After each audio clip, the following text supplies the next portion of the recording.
It started with a whisper in the windswept streets of Chicago, that kind of bone-chilling cold that seeps into your soul during a brutal Midwest winter. I was 23, fresh out of college from Northwestern University, navigating the glittering yet gritty world of startup tech in the Windy City. My name is Mia Thompson, a wide-eyed coder with dreams bigger than the Sears Tower. Yeah, I still call it that.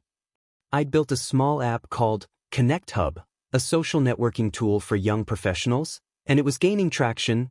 Think LinkedIn meets TikTok for millennials.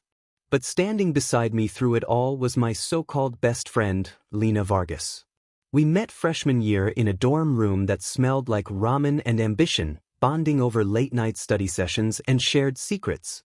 She was the charismatic one, the party girl with a silver tongue, always knowing how to charm her way into any room. Little did I know, that tongue was forked like a serpent's, spreading lies that would nearly destroy me. What followed was a revenge so calculated, so brilliantly executed, that it didn't just expose her, it stripped her bare for the world to see, leaving her life in tatters. This is my story, a tale of betrayal in the heart of America, where trust is currency and lies are the ultimate debt. Let's rewind to the beginning, because every web of deceit has a starting thread. Lena and I grew up in similar suburbs, me in Naperville, her in Schaumburg, both escaping the cookie-cutter life for the chaos of Chicago. We were inseparable, coffee runs to Intelligentsia, rooftop parties in Wrigleyville, even road trips to Lake Michigan for those rare sunny weekends. I confided in her about everything, my app ideas, my insecurities, my crush on Alex, a fellow developer at our co-working space in the Loop. Lena was my cheerleader, or so I thought. Mia, you're a genius.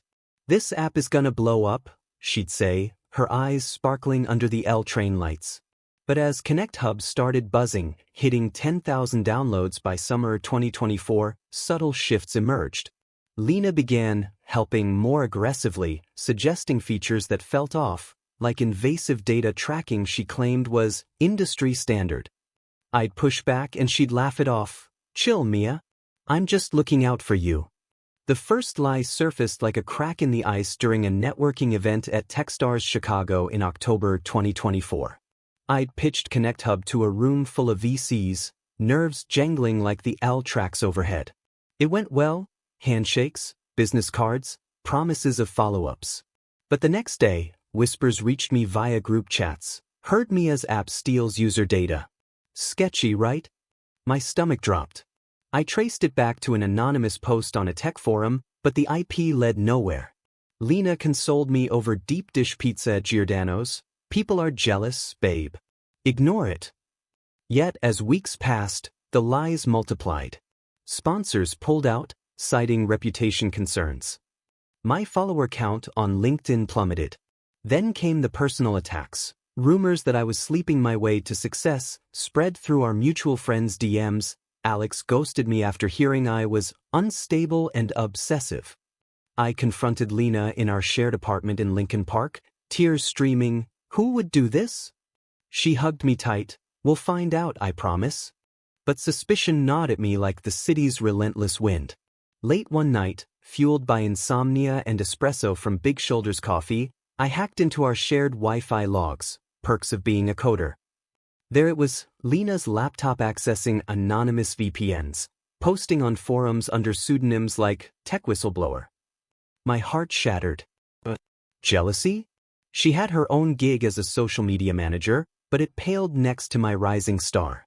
Digging deeper, I uncovered emails, Lena pitching a rip-off app to my VCs, claiming ConnectHub was her brainchild, that I'd stolen it from her. The betrayal burned hotter than a Chicago summer. But I didn't explode. No, I played the long game, smiling through gritted teeth as I planned my masterpiece of revenge. Phase 1. Gather the arsenal. I became a ghost in my own life, documenting everything. Using encrypted apps like Signal, I recorded our conversations where she'd slip up, casual admissions of borrowing my code snippets. I befriended her exes via mutual connections, learning her patterns, a history of backstabbing friends in high school, faking resumes for jobs. One bombshell? Lena had a sealed juvenile record for identity theft, shoplifting credit cards as a teen in Schaumburg. Public records are a goldmine if you know where to look.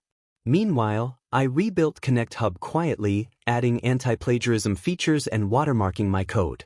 My user base rebounded as I posted vulnerability updates. Addressing rumors head-on, transparency is key.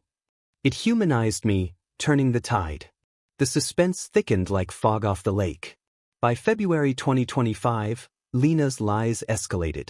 She leaked proof to a popular tech blog, TechCrunch knockoff called ByteBeat, claiming I doctored download numbers. My app's rating tanked on the App Store.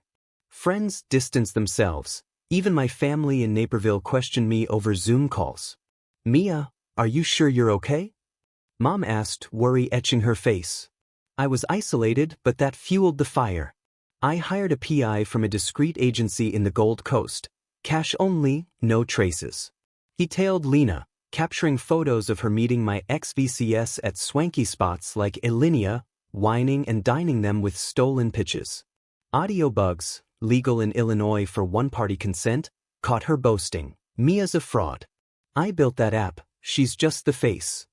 With evidence mounting like snow in a blizzard, I waited for the perfect storm. It hit during Chicago Tech Week in April 2025, a massive conference at McCormick Place overlooking Lake Michigan. Lena and I both attended, her as my +1, oblivious to my knowledge. She was set to speak on a panel about women in tech, building trust. The irony was delicious. I rigged the game, anonymously tipping off journalists with teaser leaks, ensuring a packed room. As Lena took the stage, beaming under spotlights, I activated my plan from the back row. Phase 2, the exposure. Mid-speech, as she preached about integrity, the auditorium's screens flickered. A hacked presentation, courtesy of a white-hat hacker friend from DEF CON conventions, overrode hers. Slides revealed everything. Timelines of her lies, IP logs, emails, even the juvenile record unsealed via a Freedom of Information request. Audio clips played, her voice admitting theft, laughing about ruining me. The crowd murmured, then erupted. Phones lit up, live tweeting the drama. Lena froze, microphone in hand, as reporters swarmed. "Is this true?" one shouted. She stammered, "This is a setup." But the damage was done. ByteBeat retracted their article, VCs blacklisted her. Her employer fired her on the spot via text. But I wasn't finished. Phase 3, the digital avalanche. Back home, I launched a viral thread on X, formerly Twitter, under #FakeFriendFiles. It detailed my story with redacted proof, framed as empowerment, how I exposed a liar and reclaimed my life. It blew up, retweeted by influencers like Gary Vaynerchuk, hitting millions of views. Podcasts called for interviews. Oprah's network even reached out. Lena's socials were nuked, doxxed by angry netizens, her accounts suspended for harassment violations. Job offers vanished. Her family disowned her after the record surfaced. Last sighting? Her fleeing to a small town in Wisconsin, working retail at a Walmart, her dreams buried under the weight of her own deceit. The twist that still haunts me? During my digging, I found old letters in her stuff. She'd left junk at our apartment. Lena was adopted. A DNA kit revealed we shared a distant cousin link. Her bio mom was my aunt's fling. She knew, using it to infiltrate my life out of resentment for my perfect family. Mind-blowing, right? It added layers to her envy.